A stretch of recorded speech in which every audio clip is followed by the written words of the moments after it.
आठवां फेरा। भाई साहब, हमें तो आपकी बेटी बहुत पसंद आई। जैसी बहू की हमने कल्पना की थी बिल्कुल वैसी है आपकी काशवी।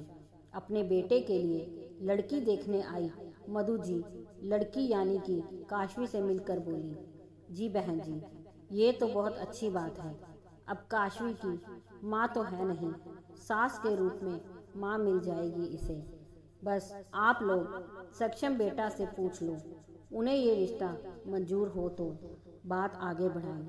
काशवी के पिता सचिन बोले, अंकल, कोई भी फैसला लेने से पहले मैं काशवी से अकेले में बात करना चाहूँगा, अगर आपकी इजाज़त हो तो। सक्षम सचिन से बोला, बिल्कुल बेटा, जाओ काशवी सक्षम को बाहर गार्डन में ले जाओ।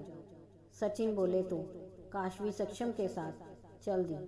चलिए कहानी को आगे बढ़ाने से पहले आपको थोड़ा सा अपने पात्रों से मिलवाते हैं।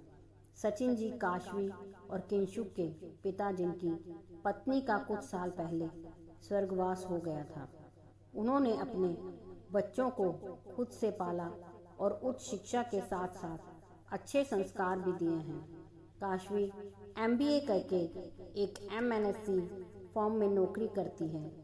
किंशुक की शादी हो चुकी है और वो और उसकी पत्नी सचिन जी का एक्सपोर्ट का बिजनेस संभालते हैं, जिसके लिए वो फिलहाल लंदन गए हुए हैं।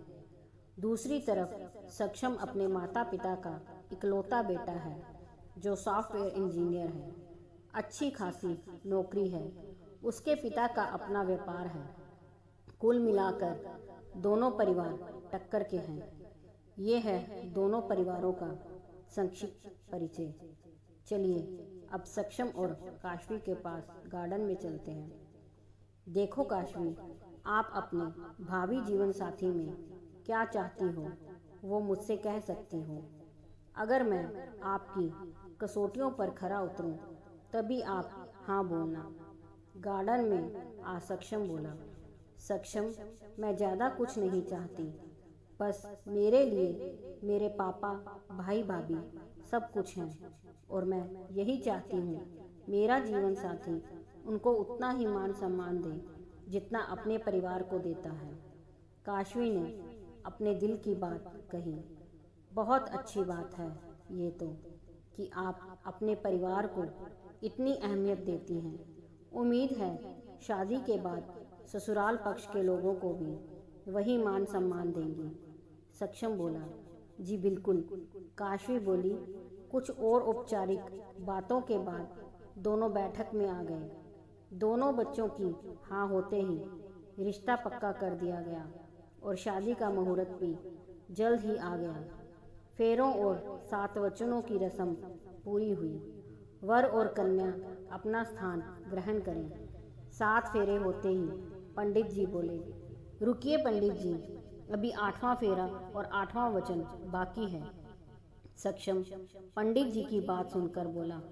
सक्षम के ऐसा बोलते ही जनमासे में फुसर फुसर शुरू हो गई। भला 8वां फेरा या 8वां वचन भी होता है कहीं? सबकी जुबान पर बस यही बात थी। बेटा, फेरे और वचन बस 7 ही होते हैं। यही शास्त्रों में लिखा है, यही सनातन से चला आ रहा है। पंडित जी सक्षम से बोले, पंडित जी, ये 7 फेरे तो हमने एक दूसरे को 7 वचन देकर लिए हैं जो हमारे आने वाले जीवन मजबूरी प्रदान करेंगे, एक पति पत्नी के रूप में। सक्षम बोला। काशवी भी थोड़ा सा असमंजस में थी कि सक्षम कहना क्या चाहता है। हाँ, तो आप दोनों पति पत्नी के रिश्ते में बंध रहे हैं तो एक दूसरे को ही तो 7 वचन देंगे। पंडित जी बोले।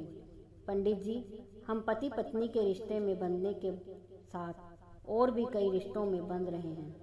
मेरी पत्नी किसी की बहू भी होगी और मैं किसी का दामाद भी।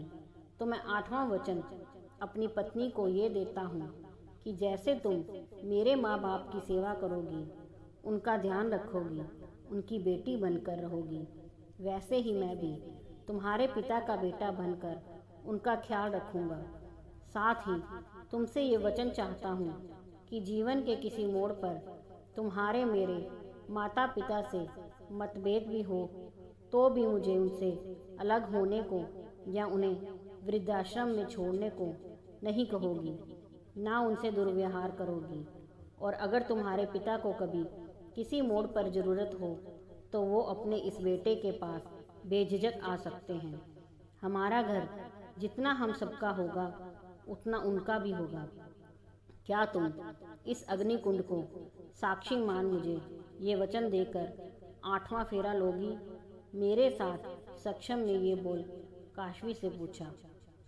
पर सक्षम, जब हमारी बात तभी हो गई थी कि हम दोनों परिवारों को मान देंगे, फिर अब ये सब? काशवी ने सक्षम से कहा। काशवी, मैंने अपने दोस्तों की पत्नियों को देखा है, उनके माता पिता से दुर्व्यवहार करते। मेरे दोस्त इसके लिए परेशान भी रहते हैं। ऐसा कुछ मैं अपने घर में नहीं चाहता। और इस 8वें फेरे को निभा सको तभी लेना ये फेरा, वरना तुम मेरी पत्नी तो बन जाओगी पर अर्धांगिनी नहीं। सक्षम बोला। मुझे आपका 8वां फेरा मंजूर है। सक्षम, जिंदगी के किसी मोड़ पर आपको लगे मैं ये वचन नहीं निभा पा रही तो ये फेरा और इससे जुड़ा वचन टूटते ही मेरा आप पर कोई हक नहीं रहेगा। ये बोल काशवी 8वें फेरे के लिए बढ़ गई। मंडप में बैठे हर इंसान की आंख नम हो गई। सक्षम के माँ बाप की आंख में खुशी के आंसू से उनका बेटा तो उनका था ही, अब बहू के रूप में बेटी भी मिल गई थी। वहीं काशवी के पिता ऐसा दामाद पाकर खुद को भाग्यशाली समझ रहे थे। आज पूरा मंडप गवाह था उस 8वें फेरे का, जिसने रिश्तों की एक नई परिभाषा गढ़ी थी।